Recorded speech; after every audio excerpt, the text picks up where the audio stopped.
This video is brought to you by catbeast.com. Design your own custom snapbacks and hats. JD from New York, 206.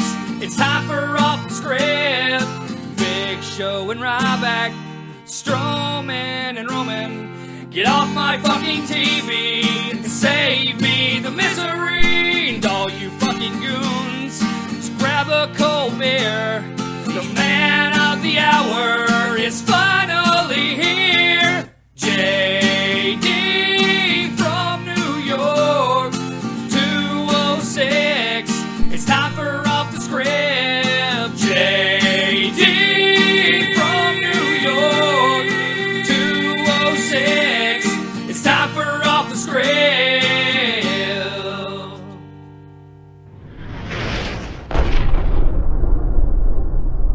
What is going on, guys? JD from New York here. Thank you so much for tuning back into the channel. This is, of course, the #1 fucking podcast right here on YouTube.com for everything WWE. This is Off the Script for your Sunday, September 3rd, 2017. This is episode 185, part number 3 to close out your weekend, man. Thank you guys so much. I want to apologize for not getting this up at its normal time, but there was really no wrestling news, man. There really wasn't anything substantial that I was, really interested in talking about. I know we got the JBL story. I was waiting for something else. Other than that JBL story, there really hasn't been anything as far as news from Saturday going on into Sunday, so I'm waiting and waiting and waiting. I got a few stories. It's going to be a quick episode today, but normally when I say that, it's not, and I end up going an hour anyway.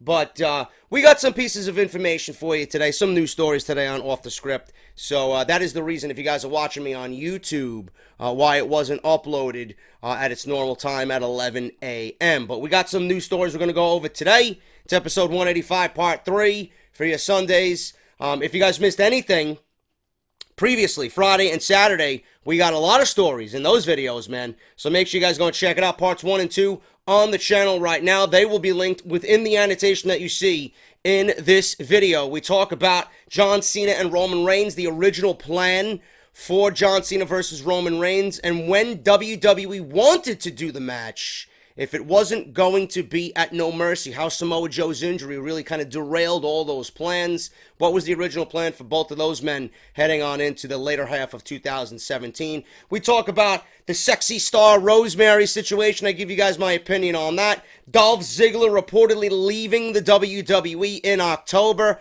My words of wisdom for a very talented Dolph Ziggler and what I wish he would do following his WWE tenure. And Sasha Banks and her going on the Sam Roberts podcast and pretty much airing her grievances as to why WWE seemingly has no faith in her and why she's only a 4-time women's champion but hasn't successfully defended that title once yet in her WWE career, man. All that plus so much more on Off the Script this weekend. Make sure you guys go and check that out. Plus, Monday Night Raw, Smackdown Live, NXT, Call of Duty gameplay. We got WWE 2K18 roster reveal information, all that stuff on the channel. So make sure you guys go and check that out. Follow me on Twitter at JDFROMNY206. We are dangerously close to 20,000 followers on Twitter, man. So make sure you guys become a part of Team JD on Twitter. Hit that subscribe button down below. Make sure you guys turn on that bell for all notifications so you know when I do upload. It is daily, man. So make sure you guys are aware of that. And please check out all my sponsors, man. We got Audible. Audible is still offering you guys 30 days free and 1 free audio book. All new listeners of the show can take advantage of that. audibletrial.com/offthescript. barbershopwindow.com/offthescript. Coupon code JD17 at checkout. Still available. You guys can get shirts like this. Get off my TV, Roman Reigns. Enzo Amore, get off my TV shirt. Coming very, very soon. That's barbershopwindow.com/offthescript. And if you guys want Patreon, patreon.com/JD206. The best way to support the show on a monthly basis. You guys want it? Mario Kart gameplay is coming. Tomorrow is Monday. You guys are going to get one hell of a fucking episode, man. So make sure you guys are subscribed and a part of the Patreon family, patreon.com/JDFROMNY206. Thank you guys so very much for all that you do.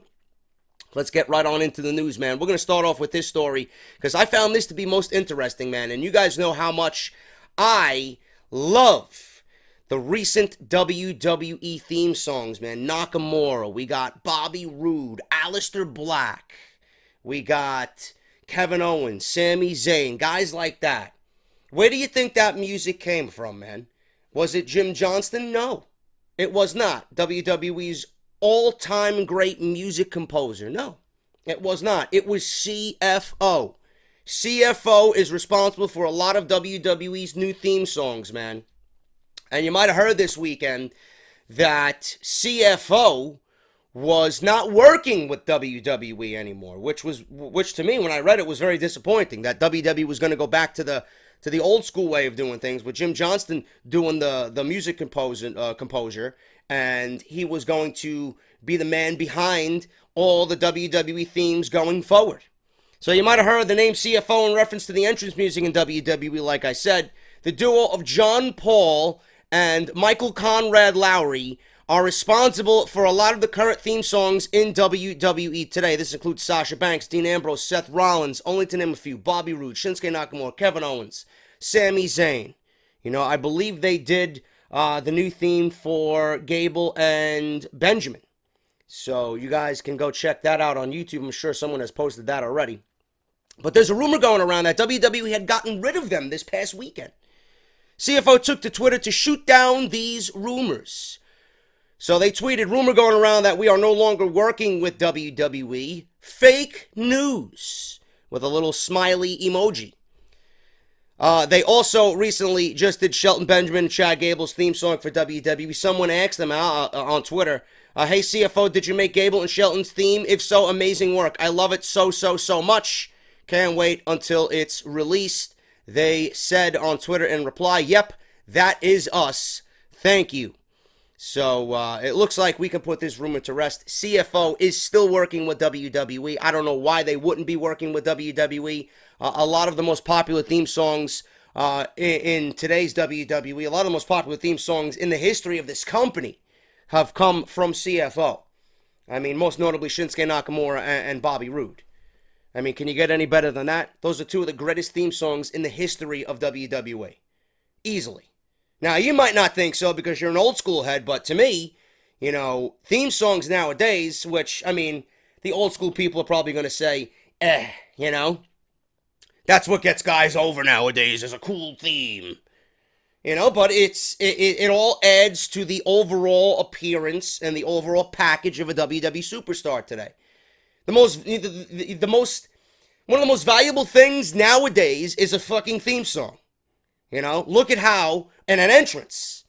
I mean, look at Nakamura. Would he be as over with the WWE Universe if he was just Shinsuke Nakamura without all that theme and the entrance and the lighting and all that shit? No, he would not. Bobby Roode, would he be as big as he is without the whole ensemble of Glorious, without that theme song? No, he would not.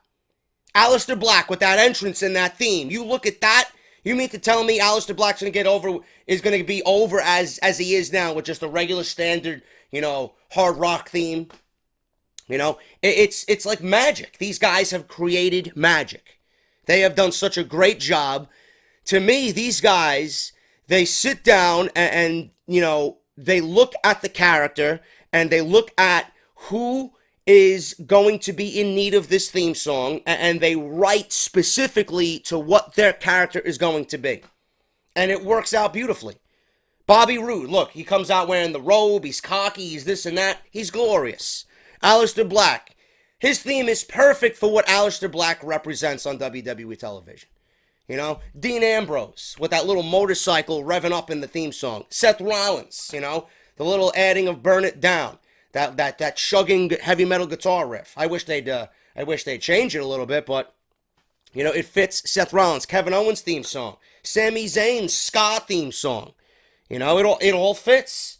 You know, Neville. I'm sure they did Neville's theme song as well. They added a nice little touch to that, made it a little bit more hard rock, made it a little bit more evil. They did that, I'm sure. Sasha Banks fits her boss character perfectly. Sure, they did Becky Lynch as well. You know, it all works out perfectly with the modern WWE superstar. And CFO and what they contribute to the company is invaluable, man. You're not going to find composers like that fit those characters so perfectly. And I was hoping that this rumor was false. I was hoping that WWE did not get rid of them as far as a budget cut thing goes. But as far as they are saying on Twitter, they are still with the WWE. Which is good news to me. Because I think they are a very, very important aspect to packaging WWE superstars nowadays. Whether you like it or not, you know, we're in a different time and age. Theme songs are a very vital portion of getting somebody over. If you have a cool theme, it's going to stick with you. You're going to know that superstar. You're going to sing along with that theme. You're going to want to see and hear it more. And if you're going to want to hear and feel that theme song more, you're going to want to see that superstar. You know, you might not like it at first, but the more it grows on you, it's infectious. The more you're going to want to see that superstar. That's what I feel about that. CFO is a very, very important aspect to WWE right now with what they're doing. So I hope that they continue going forward, continue to work on theme songs, and keep pushing out theme songs to make the WWE superstars that we see now better and better and better. So CFO is still with the WWE. And I'm still sick, man. I can't believe this shit. Still sick. I'm just hoping that come next week when I have to do all this shit all over again, Raw, SmackDown, NXT live streams and all that shit. Hopefully I'm better, man, because I can't stand being sick. You know, it's coming up on a week already since I was just down in Atlantic City watching the McGregor fight. I've been sick for a week. It seems like it doesn't want to go away. I've been injecting myself with vitamin C. It's ridiculous. Go away already. I don't want you around anymore. You know? Anyway, moving on here, man. There was an interesting story that we talked about with Sasha Banks. And in the same podcast with Sam Roberts, she talks about how she dislikes being in an airport at 4 a.m. and having fans hound her down for an autograph, which I don't blame her. You know, you're tired, it's 4 o'clock in the morning, you got these fucking, oh, Sasha Banks, can you sign 1,000 of these fucking flyers and magazines for me, man? You know? God only knows what the superstars are thinking when they see these wrestling fan degenerates come fucking stalking them in the airport, wanting them to sign fucking 1,000 action figures. You know? There was some fucking idiot. I was waiting in line, right? I don't know who it was for. I think it was for Sasha Banks. Coincidentally, I think it was for Sasha Banks. He was waiting in line in front of the Barclays Center for the meet and greet for Sasha Banks, and he's got a fucking container, a huge fucking tub of action figures. Like, what are you doing carrying around your toys all over New York City? So I'm waiting in line, and I see this, and, you know, the ruling is for when you do these WWE sanctioned meet and greets, it's, you either get the autograph that they sign for you, or you got one other additional item that they can sign for you. That's it. Because they got to keep the line moving, and they got to get through everybody. They don't want to be there all fucking day long. This guy was carrying around a tub of fucking shit for her to sign. So I'm over there, and in my head, I'm fucking laughing. I'm like, look at this fucking goon. You know? How lowly these wrestling fans are. I mean, who wants to see that? If you're a superstar, who wants to see that? Especially at 4 o'clock in the fucking morning.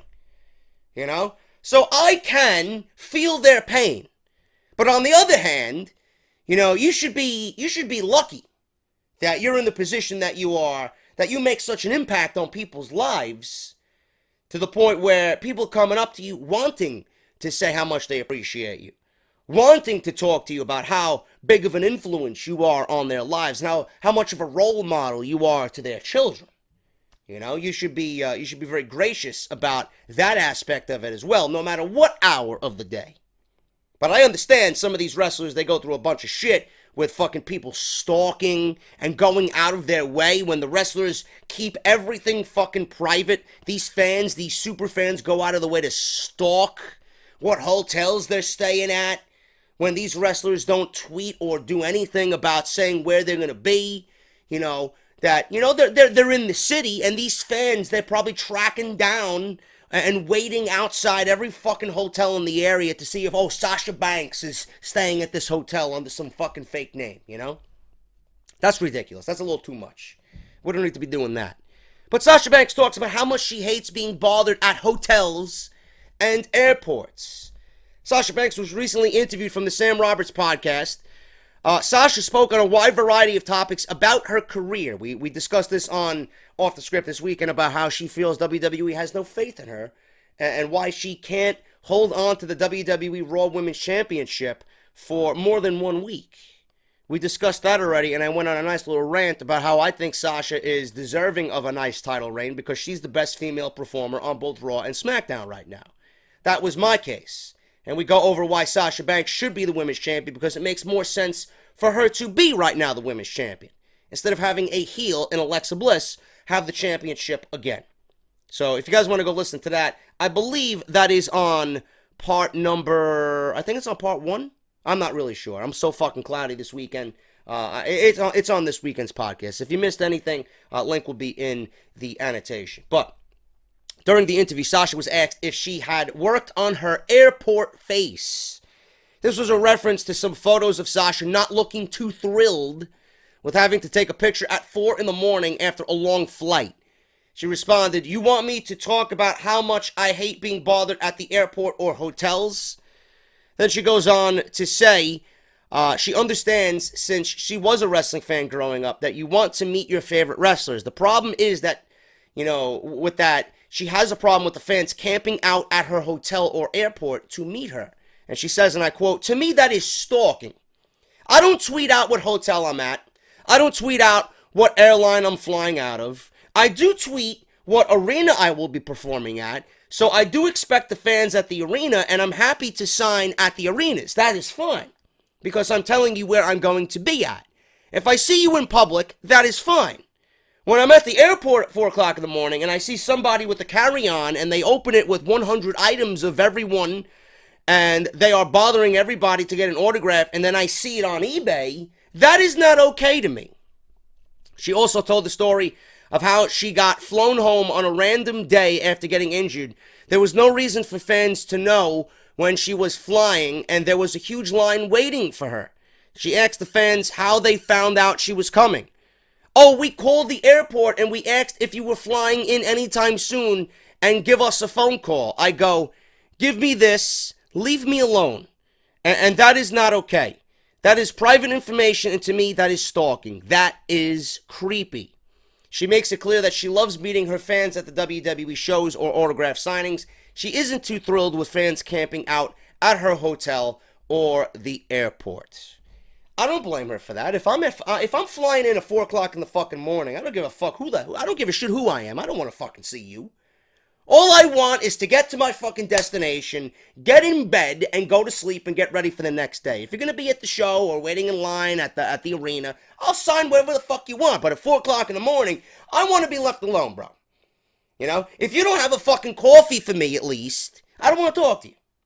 That's just the way how I feel. But I agree with her there. But you got to look at it from both sides of the coin. You know, Sasha's in a position where, you know, she's in the public limelight, and this stuff is going to happen.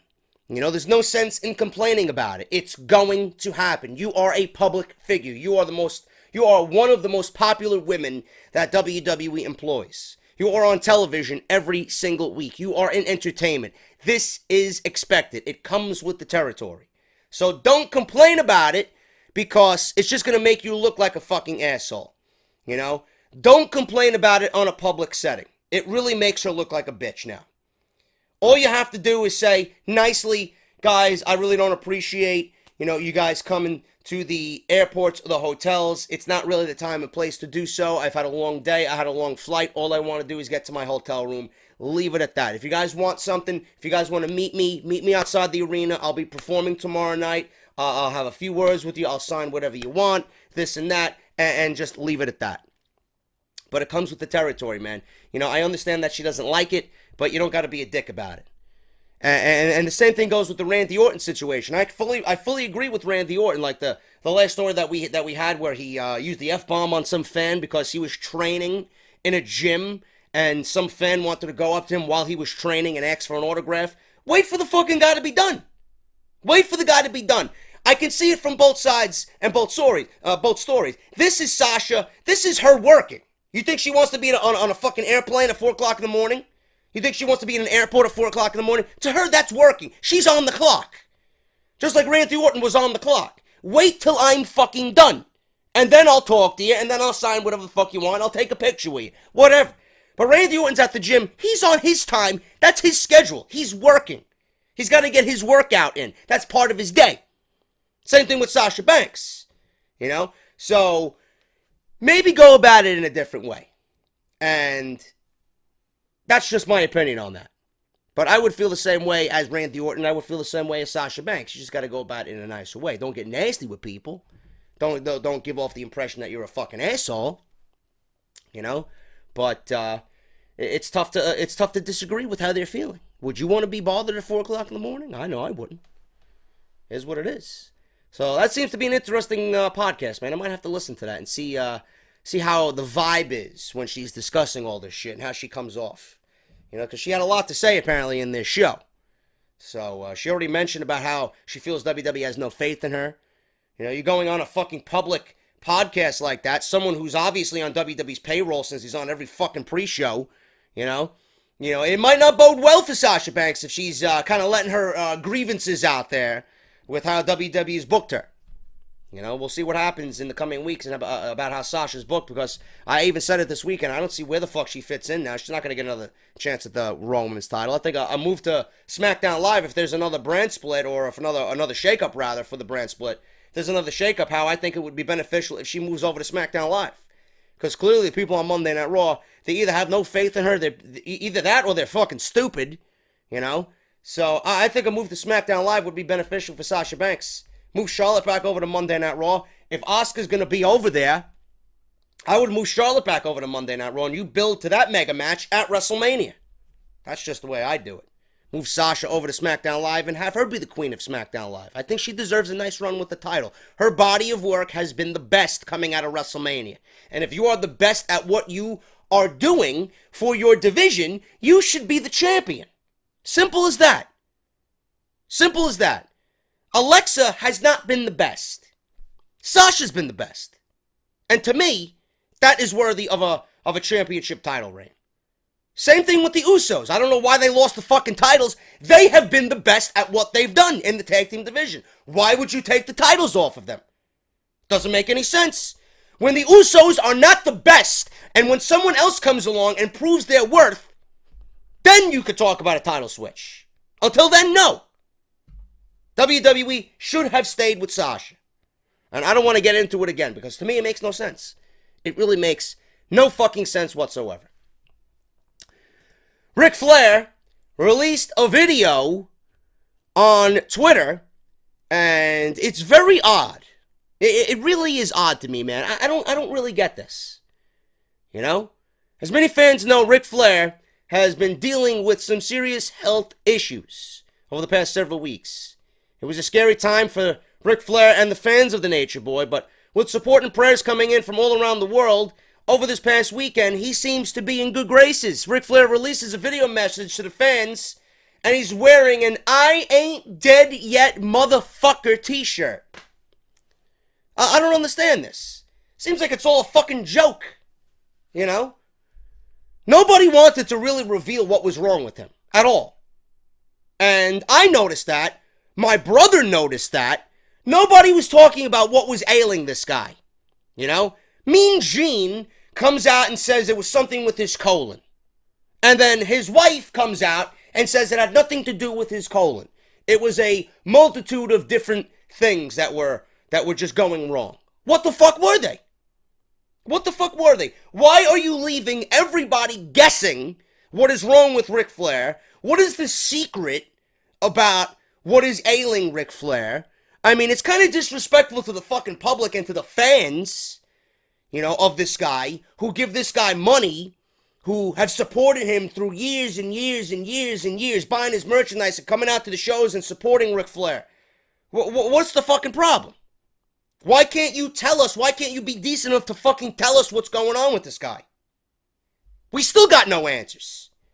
All we got is a fucking video message. Ric Flair posted a video message to his fans thanking him for the support. If you guys can hear that, let me see. I got it right here. Hey, to all my fans out there, let it be known worldwide that Nature Boy, woo, is back up and running. Looking as old as I can look. I want to tell all my fans out there, thank you for all the love, support, and I will see you in the very, very, very, very, very, very near future. Woo! He looks old as fuck, dude. He looks really, really, really fucking old. Like, I mean, it's gonna happen, but in this particular video that he posted on his Twitter page, he looks old. And he's wearing this fucking t-shirt. Now they're selling this fucking t-shirt. They're selling this t-shirt for $30. I ain't dead yet, motherfucker. Nature Boy Ric Flair. So, what was wrong with this guy? What was wrong with him? We don't know. You know? Was it as serious as everybody made it out to be? One day this guy's fucking dying, and the other day, and the next day he's got a fucking t-shirt on. He's marketing this new t-shirt. Buy my t-shirt. What the fuck was wrong with him? Was it all a ploy to get a fucking to get sales of the t-shirt? Why was he in the hospital? Nobody knows. Will we ever know? Even Charlotte was on WWE YouTube's page, and she was interviewed about the status of her father. Running around the fucking question, what was wrong with him? She didn't even say what was wrong with him. All she said was that I'm under the belief that my father is going to get better, and that's why I'm back on the road. Even his daughter didn't even want to tell us what was wrong with Ric Flair. Now, granted, I am fucking grateful and happy that he's getting back into good health, and I wish Ric Flair 100% recovery. I want him to be the Nature Boy at 60, 70, 80 years old, you know? But I at least want to know what is wrong with the guy. Fill us in.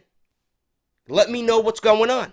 We're fans. I think we deserve to know after years of supporting him. Just doesn't make any sense to me, man. Everybody's being kept in the dark. Everything's a fucking secret. Yeah, and nobody knows anything, man. There's no genuine fucking news out there. Everything's a fucking secret. Everything's a fucking hoax or conspiracy. You know, you got these fucking lunatics out there talking about conspiracies. The last thing I read was something online about how Hurricane Harvey was fucking man manipulated through fucking engineering. It was man manipulated. The intensity of the storm was man manipulated. This is actual shit that people are talking about. Now, I don't fall for none of that shit. It's very hard to believe. But we're all kept in the dark about everything. You know? So many fucking conspiracies out there that we're living in. All the shit that you hear, everything on the news is fake. It's fake news. So let me know what's going on. Let me know what's going on with this guy. I ain't dead, motherfucker. I ain't dead yet, motherfucker. Good, I'm glad. I'm glad. You know? Now, after years and years and years of fucking, having women ride Space Mountain, and all the nights out partying and drinking and doing this and that, and all the fucking drugs that I'm sure he did, obviously he's gonna catch up to you, but at least let us know. We know the fucking lifestyle he lived. He was the personification of a fucking rock star in professional wrestling. We know eventually that shit's gonna catch up to you. And it caught up to him in his 60s. But let us know what's going on. I think we have a right to know. That's just me. But Ric Flair is, I'm glad to see him, styling and profiling on Twitter. Everybody's happy to see him fucking up and speaking. 2 weeks ago, this guy was fucking dead. And now he's on Twitter just fucking posting messages just randomly, So hopefully he comes out and is interviewed by somebody and he himself lets us know what's going on. I hope so. I'd like to know. But Ric Flair's back. He ain't dead yet, motherfucker. Now, some of the best news I think I've heard all year long. JBL is leaving the Smackdown Live commentary booth. My fucking God. There is somebody out there that's listening to me. Get off my TV has worked yet again. He was on the JD Negan, get off my TV hit list. He was on that shirt, man. He was one of those fucking characters there with his fucking doofus-looking cowboy hat. He's there, and he's not there anymore. Now we can X off JBL. JBL is gone from WWE. There have been some huge names to work as announcers for WWE over the recent years. The two biggest names of the Attitude Era, Jim Ross and Jerry the King Lawler, are both still with the company, but neither man is in a prominent role anymore. Replacing them were the team of Michael Cole and JBL, although the WWE split them up, with Cole staying on Raw and JBL moving over to SmackDown Live.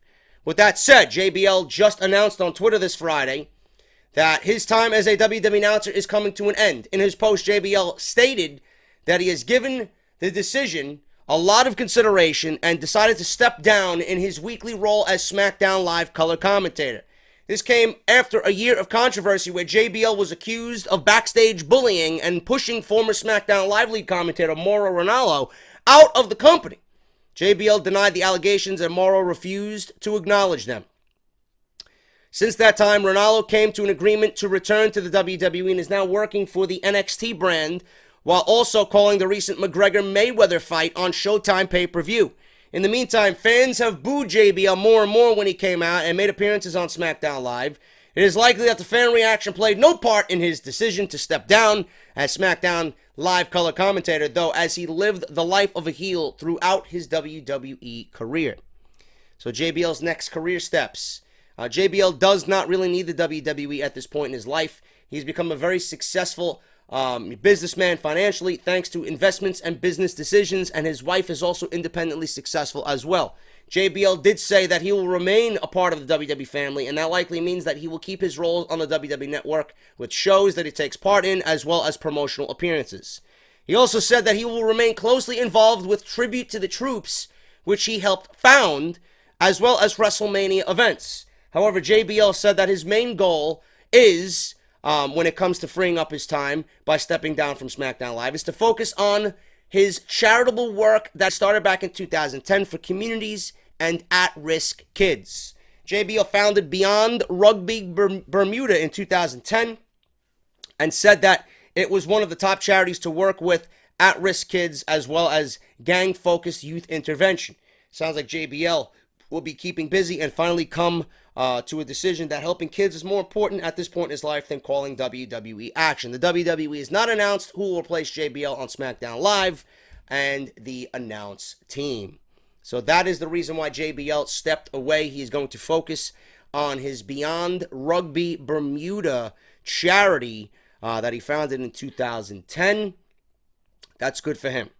I mean, the fact that he's stepping away to do charity work for the kids, fine. That's fantastic. That's good stuff. The fact that I hate JBL as a WWE color commentator, and the fact that I thought he added nothing to the overall broadcast, fine. I don't really care about his charity work. I care about what I'm watching and what I'm investing my time into with WWE. And to me, with all the rumors about what he did to Mauro Ranallo and how they pushed him out, and now he's finally stepping down, the bully himself is stepping away, good. Good. He added nothing to SmackDown Live. In fact, he made it worse because he was absolutely fucking awful to listen to. He added nothing to the commentary booth at all. Now we got Byron Saxton and Tom Phillips. Now, the talk of the town is who's going to replace JBL. If I was in charge, I wouldn't replace him with anybody. I would not replace him with anybody. I would have a two-man booth, whether that's Phillips and Byron Saxton, fine.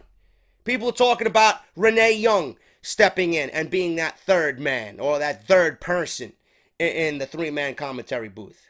No, I don't want Renee Young in that role. I don't want Renee Young in that role at all. I like Renee Young in the role that she's in. Doing talking smack when it's necessary, doing interviews, doing whatever she's doing because she has a nice presence. The pre-show, we don't need her on color commentary. We don't know how she's going to be, I want somebody in there that knows what the fuck they're doing, who's got a good voice. If it was up to me, I'd move Mauro Ranallo back to SmackDown Live, being that JBL's not there anymore. But I don't think he would do that. And it would just be the same shit all over again. Vince McMahon's probably going to try and, work his vision of what a commentator is supposed to sound like. And I have a feeling that he would try to change Mauro Ranallo. No, we don't want that. So keep Morrow in NXT where he can be free and call the action like we know he can. Simple as that. I would keep a two-man booth. I would keep Byron Saxton and Tom Phillips. But WWE has this infatuation with fucking the three-man booths. You know, back in the day, the best teams were two men. The best teams in WWE history. Whether it was, you know, Bobby Heenan and Gorilla Monsoon and Jesse Ventura, Tony Schiavone and Jesse Ventura, Jim Ross and Jerry the King Lawler. It was always two men. It was always two men. Phillips and Graves on NXT. We didn't need that third man. We don't need Percy Watson. We didn't need JBL. We don't need Booker T at all. But WWE has this infatuation with three-man booths. I don't know what it is. I honestly don't know what it is. I don't want to hear more than two voices. I want to hear a lead guy, and I want to hear a sarcastic, funny, you know, color commentator. That's what we got in Corey Graves. I love the team of Phillips and Graves because Graves always zinged Phillips every now and then. He always had that fucking sarcastic, you know, tone to him and that sarcastic reply. That's why Bobby Heenan was so great. Always fed off Gorilla Monsoon, and they just fucking joked around. It was fucking genuine, you know? When Jim Ross did it and the King did it was genuine. There's nothing about these commentators now that is genuine. Morrow, the reason why I like Morrow is because he's genuine. He's real. He's himself, you know? Percy Watson doesn't even need to be there. He adds nothing to the commentary booth. I would get rid of him. Why is he even employed? I would do Morrow and Nigel McGuinness. Simple as that. That would be my team for NXT. You know? If you want to have Michael Cole and Corey Graves, fine. You don't need Booker T. You don't need Jerry the King Lawler. You got those two guys, fine. Tom Phillips and Byron Saxton, fine. Even though Phillips, to me, could be a little bit better at what he does. I don't mind him. I think he's got a good voice, but, you know, I don't think he is right for the role right now. He doesn't have that commanding voice to lead a SmackDown live commentary team. You know, Michael Cole, you know, I don't like Michael Cole, but he does because he's been there for so long. He's got seniority over everybody. So he's got a commanding presence on television. Morrow's got that commanding presence. But as far as replacing JBL, I don't think anybody needs to replace JBL. Keep the two-man fucking teams. Hopefully this is something that WWE goes with going forward. It's wishful thinking on my behalf. You know they're going to find somebody. I don't know who it is. I don't know who it could be. You know, they do have a list of candidates that people are already making a list of candidates. Corey Graves, Jerry Lawler, Nigel McGuinness, David Otunga. God forbid they fill JBL's role with David O-fucking-Tunga. Can you imagine that? My God, can you make SmackDown Live any worse? It's already fucking terrible. My God. Steve Corino. Steve Corino's another guy. He's down at NXT. He's a trainer for NXT. Jim Ross. Maybe this could be a way to get Jim Ross back on television. But after what we've seen from the Mae Young Classic, I don't want to hear Jim Ross. I don't want to hear Jim Ross again, to be honest with you. He just sounds so defeated. He sounds so dull. Oh, but JD, he just lost his wife, man. Fine. He lost his wife. He lost his wife. That don't stop him from doing his fucking podcast. He sounds more lively on his podcasts than he does on the Mae Young Classic. Come on, man. Jim Ross, Steve Corino, David Otunga, Nigel McGuinness, Jerry the King Lawler, Corey Graves. Corey Graves already does so much. You got him on Raw, you got him on 205 Live, then you're going to put him on SmackDown Live? You know? Jerry the King Lawler. You know, I wouldn't mind the King. I really would. If they want this three-man booth, then realistically nobody is better than the King. Nigel McGuinness, he already works in NXT. You want to move him up to SmackDown Live? I wouldn't mind that. I wouldn't mind that at all. I think that'd be great. Because Nigel McGuinness right now, aside Corey Graves, is the best color guy in WWE. David Otunga? Fuck no. Please. Please. Don't. Steve Corino, I'm not really familiar with his commentary. I know he was a part of the Ring of Honor commentary team. A lot of people said he did a good job. But we'll see what happens, man. We'll see what's going on with WWE and filling JBL's role on SmackDown Live. I don't think it needs to be done. But you know WWE, like I said, they're going to want that three-man booth. It's going to be interesting to see who they find to fill JBL's shoes. What's next for the Women's Championship in NXT? When Asuka had to vacate her NXT Women's Championship due to injury, it was a rather shocking move By giving up her title, she kept her reign and record flawless. And she's apparently headed to the main roster, and whether she winds up on Raw or SmackDown, Ryan Satin's reporting that it is going to be Raw. Either brand should be careful. Asuka is a very dangerous woman and really enjoys hurting people. Kayfabe. On a side note, let's hope Asuka is placed on SmackDown Live because Daniel Bryan and Shane McMahon probably know how to pronounce her name.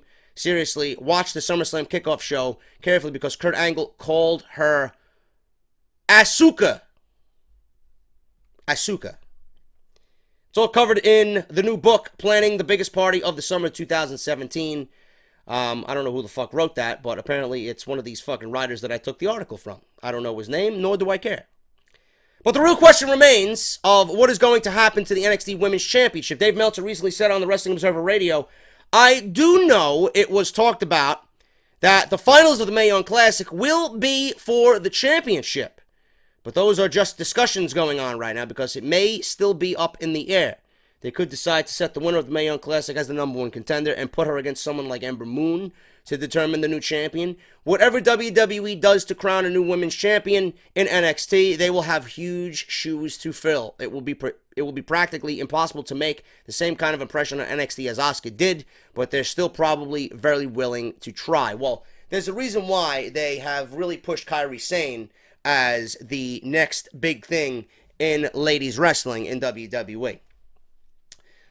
Triple H, I already discussed this. Triple H did not want to move Asuka to the main roster because she was a very important figure in NXT.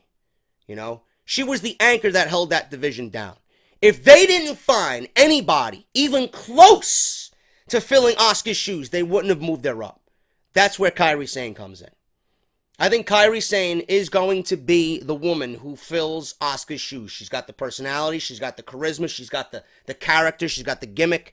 You know, she's got that whole pirate princess type thing going on. She's very cute. You know, she's gonna do, excuse me, she's gonna do what Asuka did. Asuka's gonna be moved up. I don't know how they're gonna crown a new women's champion. I don't see the Mae Young Classic winner being the number one contender because there really is nobody for them to go up against. I don't see WWE doing two tournaments. They already got one going on. I don't see another one going on NXT television. Maybe they have a battle royal. Maybe they have a battle royal with all the women of the Performance Center, all the women of NXT vying to become the number one contender. And then that number one contender fights the winner of the Mae Young Classic at NXT TakeOver Houston in November during Survivor Series weekend. That could be a possibility.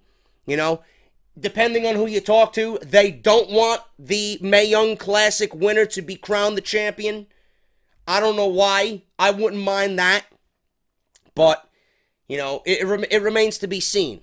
It remains to be seen. I would have rather, I didn't want Asuka to lose. That's the most important thing. Asuka relinquished the title because she has other opportunities she wants to do. She beat Ember Moon. There really is nobody to really step in the ring with Asuka on the NXT roster. There's nobody. Until the Mae Young Classic is completed, there is nobody. So Asuka relinquishing the title, keeping that winning streak intact, keeping that undefeated streak intact, it's fine because she has the title, and when she relinquishes the title, which I believe is this Tuesday, it's going to be 520-something days, right? There's not going to be anybody that's going to do that. There's not going to be any woman that's going to trump that record. Not even close. That's unheard of, especially in modern day WWE. So I don't see that happening. So she confidently gave up the title to go on to other opportunities, and we can only hope and pray, I hope, and pray, that WWE keeps her winning streak intact and keeps Asuka, keeps the essence of Asuka that we've seen at NXT the same exact way on Monday Night Raw. I would have her go through everybody, win the Women's Championship, and just continue that, man. I would not have her lose. I would not have her lose at all. At all. But maybe the WWE goes with a Battle Royal on NXT, and then the number one contender crowned from the Mae Young Classic, going at it head-to-head at the next TakeOver show. That's probably the most logical way to go about it. I don't see the winner being crowned of the Mae Young Classic being crowned the NXT Women's Champion. The trophy is enough. The trophy is enough. The Cruiserweight Championship, the Cruiserweight title was different. You know, that tournament was revolved. I initially thought it was going to be for the Cruiserweight Champions, to crown a first inaugural Cruiserweight Champion in WWE. And that's exactly what it was. You know, being that we got a different situation, you know, the NXT Women's Championship has had a home around Asuka's waist for 500 fucking days. It's not like it's a new championship. It's not like we're crowning a new champion for a new division. So the Battle Royal winner idea versus the Mae Young Classic winner going head-to-head is probably the most logical way to go about it. That's what I would do. You know, I don't see them doing another tournament, like I said, even though I don't mind 2 tournaments going on at the same time. You know, I think it would be exciting for NXT television. You know, it's not like we, would be against another tournament. I'd love to see another tournament. But I don't think WWE's going to do 2 tournaments, you know, or another tournament on NXT television while they got the Mae Young Classic going on. So the Battle Royal idea might be the best way for them to go as to crown, or get at least the steps moving to crown a new NXT Women's Champion. Finally, guys, we're going to end with this real reason why Roman Reigns hasn't won a pay-per-view match since WrestleMania 33 revealed. At WrestleMania 33, Roman Reigns defeated The Undertaker in the main event of that show. Don't remind me because it was god-awful. The fans were extremely unhappy about his victory because the match was expected to serve as The Undertaker's retirement match. Since the grandest stage of them all, the WWE Universe has been more cross with Roman Reigns than ever before. But WWE officials have booked him in a very specific way to get the fans back on Roman's side. I don't think anything you do is going to get the fans on Roman's side, motherfucker. Believe me. Roman Reigns hasn't won a match on pay-per-view since WrestleMania. On paper, it's illogical for Reigns to lose as often as he has after defeating The Undertaker's, defeating The Undertaker at WrestleMania and ending his career. But it's being speculated that his booking is an effort by Vince McMahon to get the fans on his side because there have been a lot of complaints over the years about him winning too many matches. Seems that WWE officials are hopeful that some big losses will gain sympathy from the fans. Sorry, it's not gonna happen. It's not gonna happen. These same people already hate him for what you already done. So those same people are gonna want to see him lose. They're not gonna feel sorry for. What sense does that make? Are these people fucking stupid? These same people that are being described in this news article are the same people that already hate him. So you think because I see Roman Reigns lose a few matches that I'm gonna feel sorry for the motherfucker? You think because he lost a few matches to Braun Strowman that I'm gonna feel sorry for him? I wanted Braun Strowman to win every fucking match that they had! Are you fucking kidding me? God, this makes no sense! It makes no sense! Gain sympathy from the fans. Unless you're wearing diapers and got fucking pigtails and are 8 years old. Oh my god, mommy, can we go see Roman Reigns? Nobody gives a shit. Give me a break. Daniel Bryan couldn't get him over. Vince McMahon couldn't get him over. An entire stable of the League of Nations couldn't get him over. The Rock couldn't get him over. Vince McMahon couldn't get him over. A main event at WrestleMania in front of 80,000 fucking people couldn't get him over. Beating The Undertaker couldn't get him over. Now you think because he lost a few matches on pay-per-view that fans are going to feel sorry for him? You think because he's going up against John Cena, people are going to want to see him win? Who's more hated? Are you fucking kidding me? This is finally going to turn John Cena full-fledged babyface. Give me a fucking break. I don't feel sympathy for the motherfucker. I know it's not going to happen. I'm no fucking dummy. I know Roman Reigns is going to beat John Cena at No Mercy. But I got at least a fucking cunt's hair of a chance. You know, I'd want to see John Cena win the match.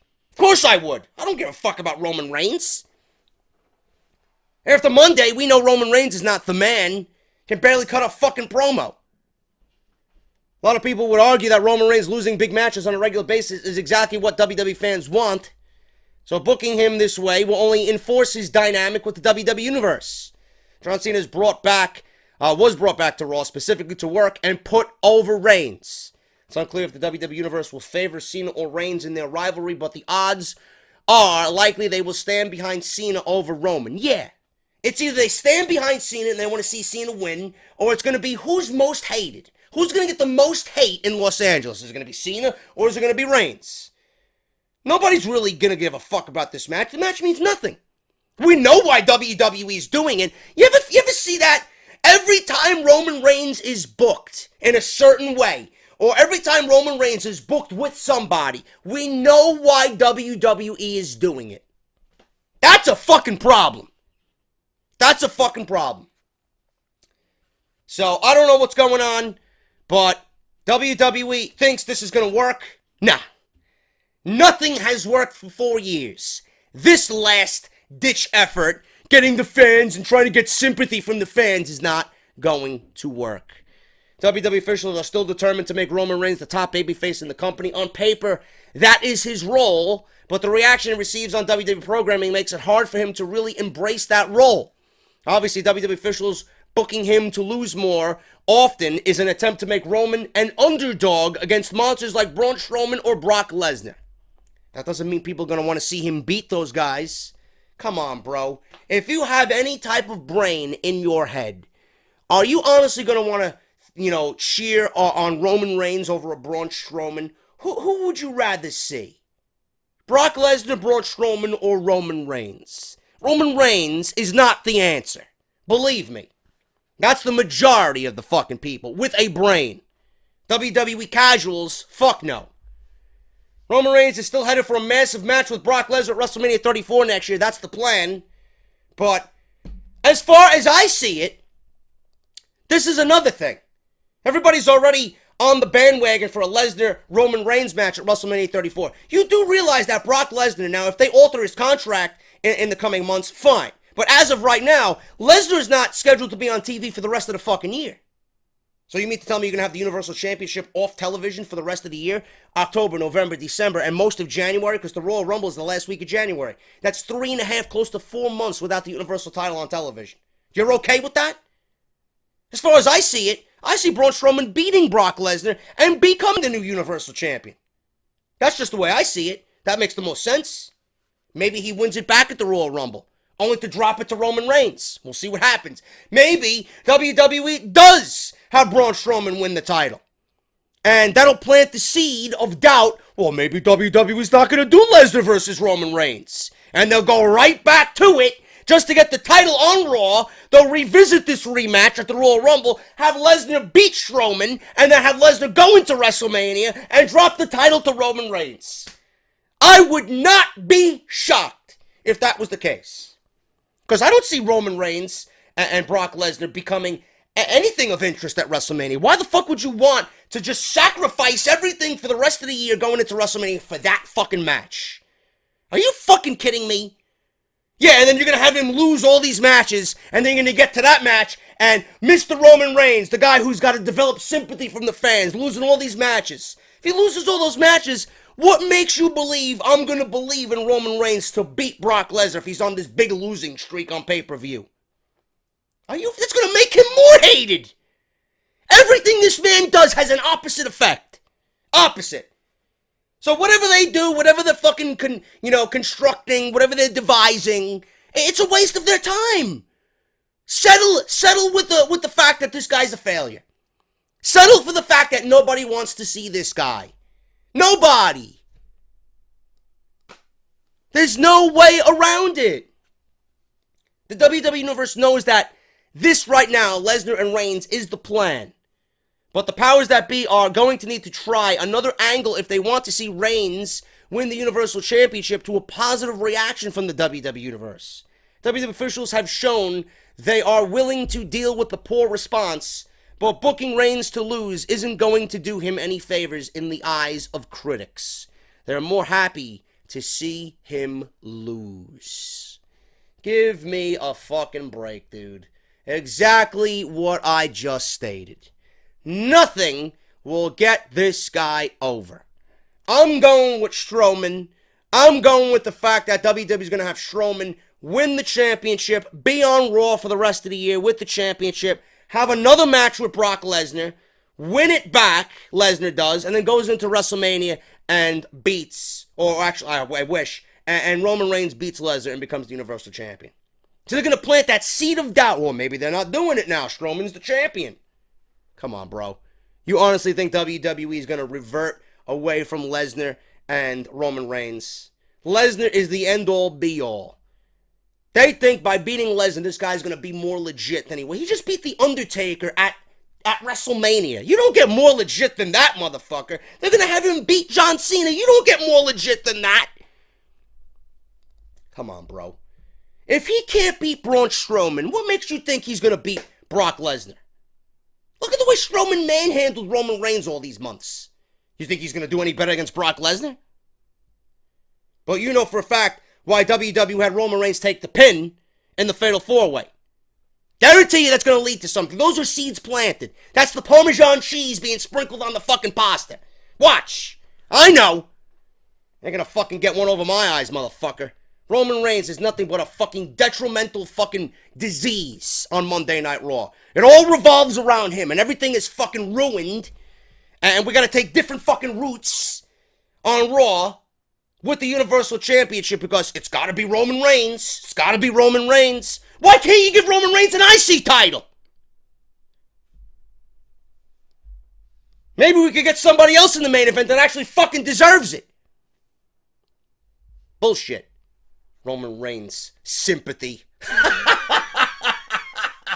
It's the biggest fucking joke I ever heard. Sympathy for Roman Reigns. Get the fuck out of here, man. Anyway, that is off the script. Thank you guys so much for another enjoyable episode here on 185 part number 3. I am going to bypass the sub-stories today. I got everybody that emailed me this week. I'll do it double next week, man. I'm just I'm very fatigued. I'm very tired. I want to get my rest. I got a lot to do today as far as recording, and there's other things I want to do. So I want to get this up for you guys today. We'll do sub-stories and Patreon shout-outs next week. As always, I got a whole list of shout-outs. We'll go through the entire last week of August. You guys have been fucking awesome. Thank you guys for everything. Make sure if you guys are Team Patreon, Mario Kart gameplay coming tomorrow, man. Should be close to an hour of fucking Mario Kart rage for you guys to enjoy on your Monday afternoon, man. So thank you guys so much. Follow me on Twitter at JDFROMNY206. Hit that subscribe button down below. Make sure that bell is turned on for all notifications. We are dangerously close.